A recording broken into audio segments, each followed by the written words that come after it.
오늘 함께 읽으실 하나님의 말씀은 마태복음 2장 13절에서 23절의 말씀입니다.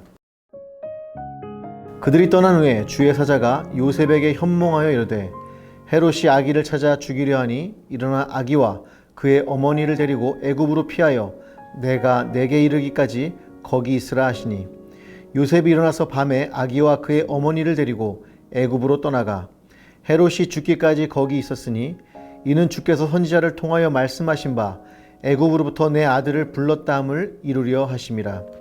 이에 헤롯이 박사들에게 속은 줄 알고 심히 노하여 사람을 보내어 베들레헴과 그 모든 지경 안에 있는 산의 아이를 박사들에게 자세히 알아본 그 때를 기준하여 2살부터 그 아래로 다 죽이니 이에 선지자 예레미야를 통하여 말씀하신 바 라마에서 슬퍼하며 크게 통곡하는 소리가 들리니 라헬이 그 자식을 위하여 애곡하는 것이라. 그가 자식이 없으므로 위로받기를 거절하였도다 함이 이루어졌느니라. 헤롯이 죽은 후에 주의 사자가 애굽에서 요셉에게 현몽하여 이르되 일어나 아기와 그의 어머니를 데리고 이스라엘 땅으로 가라. 아기의 목숨을 찾던 자들이 죽었느니라 하시니 요셉이 일어나 아기와 그의 어머니를 데리고 이스라엘 땅으로 들어가니라. 그러나 아켈라오가 그의 아버지 헤롯을 이어 유대의 임금됨을 듣고 거기로 가기를 무서워하더니 꿈에 지시하심을 받아 갈릴리 지방으로 떠나가 나사렛이란 동네에 가서 사니 이는 선지자로 하신 말씀에 나사렛 사람이라 칭하리라 하심을 이루려 함이로라. 아멘. 제가 참 좋아하는 여배우 한 분이 계십니다. 아내도 알고 있으니까 너무 그런 눈으로 저렇게 보지 않았으면 좋겠습니다. 바로 이영애라는 배우입니다. 나를 찾아줘 라는 영화에 대한 인터뷰를 하면서 이런 이야기를 했습니다. 영화 속 아동학대 부분 때문에 고민했지만 현실은 우리 상상 이상으로 잔인하니까요. 이를 알리는 과정이 필요하다고 생각했습니다. 영화에서 표현할 수 있는 잔인함이란 매우 강렬할 것 같은데 오히려 현실이 상상 이상으로 잔인하다는 이영애 배우의 이야기는 뭔가 씁쓸한 웃음을 짓게 합니다. 현실은 매우 잔인합니다. 힘을 가진 사람들이 있기 때문이죠. 그들이 자신들의 마음에 맞게 세상을 만들기 위해 노력하고 있기 때문에 현실은 매우 잔인합니다. 오늘 본문을 보면 헤롯이라는 대왕이 나옵니다.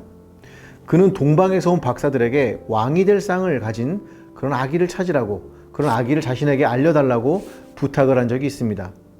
그런데 동방 박사들이 꿈에 헤롯에게 아기의 거처나 상황을 알리지 말라는 계시를 받고 그냥 고향으로 돌아가 버립니다. 동방 박사들이 도망간 것을 알게 된 헤롯은 잔인한 모습을 드러냅니다.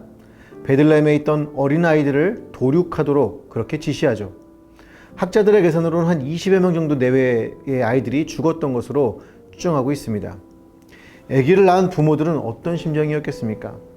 헤롯은 권력을 지속시키기 위해 잔인한 현실을 만들어냅니다. 우리들이 살아가는 현실은 상상 이상으로 잔인합니다. 잔인한 헤롯이 존재하는 현실은 남의 이야기가 아니죠.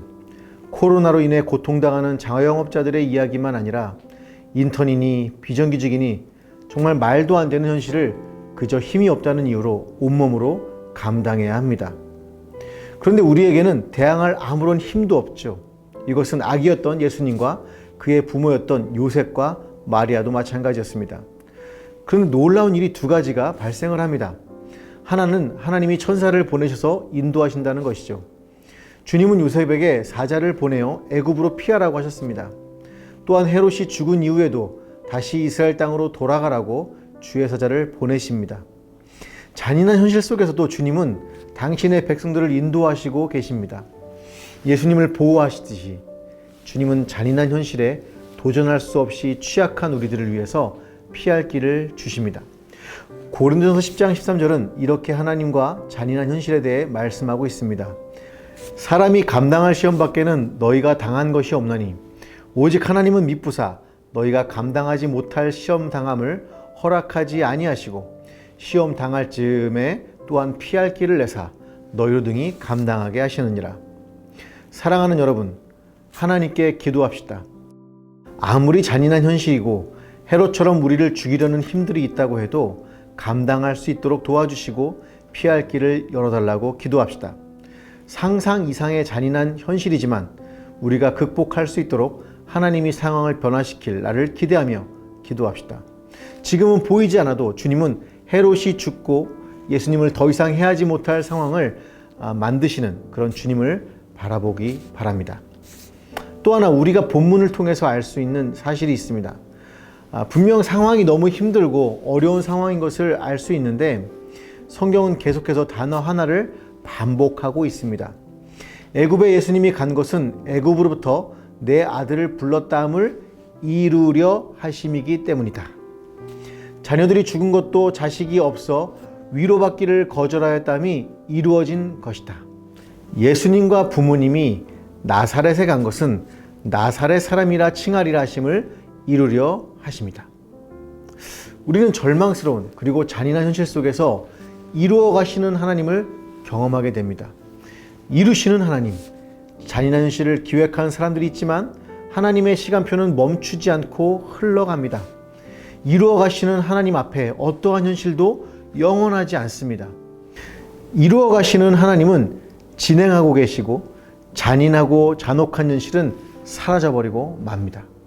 그렇기 때문에 힘든 현실 속에서 하나님을 신뢰하며 한 걸음 한 걸음 내디딜 수 있는 그런 용기를 가지시기를 축복합니다.